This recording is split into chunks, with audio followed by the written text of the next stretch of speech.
This is a story I've been itching to get stuck into since the start of the show. 47 people have actually been arrested and 25 police officers injured, including a dog, as part of an operation to deter further disorder and violence in Leicester, which, as far as I can tell, hasn't worked particularly well so far. This comes as tensions involving sections of the Muslim and Hindu communities clashed over the weekend after, get this, a Pakistan versus India cricket match escalated into violence.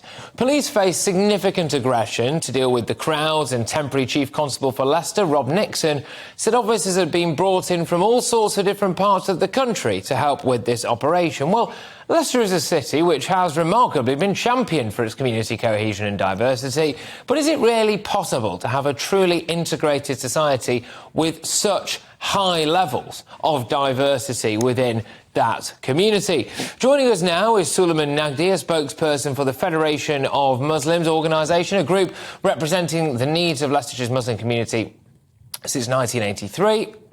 And also joining us is Charlotte Littlewood, who's a research fellow at the Henry Jackson Society. Thank you very much, both of you. Now, just before we continue with this discussion, we're on a little bit of tricky ground when it comes to actually getting stuck into the very, very, very specifics of this particular case, as arrests have been made. So I want to make it clear from the start. I want to talk about the issue more widely about integration, multiculturalism, and whether or not British values are being adopted, etc. So, Suleman, I would like to start with you, please.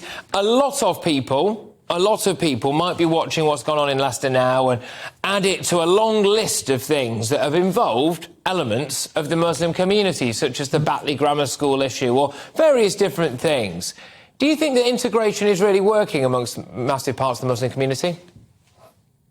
It will depend on who you speak to. However, when we talk about the Muslim community, let us be absolutely clear that there is no such thing as a Muslim community. We are a community of communities who come from different parts of the world with different life experiences and different journeys, and we settle in different parts of the country. So as an example, if you look at the migration patterns of Leicester, from the 40s, 50s, 60s, we had a large influx of people that came from the Indian subcontinent. In the 70s, we had what we call the twice migrants, so those with an Indian heritage who settled in countries like Uganda, Kenya, Southern Central Africa, which also included Zimbabwe, Malawi, Zambia, and South Africa. These were British-mandated territories, and we lived in perfect harmony with members of the Muslim and the Hindu group. And this has been the case for the last 50 years. I've been in the city for 46 years, and I've been involved in interfaith work ever since. We've never had this problem. So we now have to look at what's changed. And I would say some of the things that have changed is the demographics and the dynamics of the community.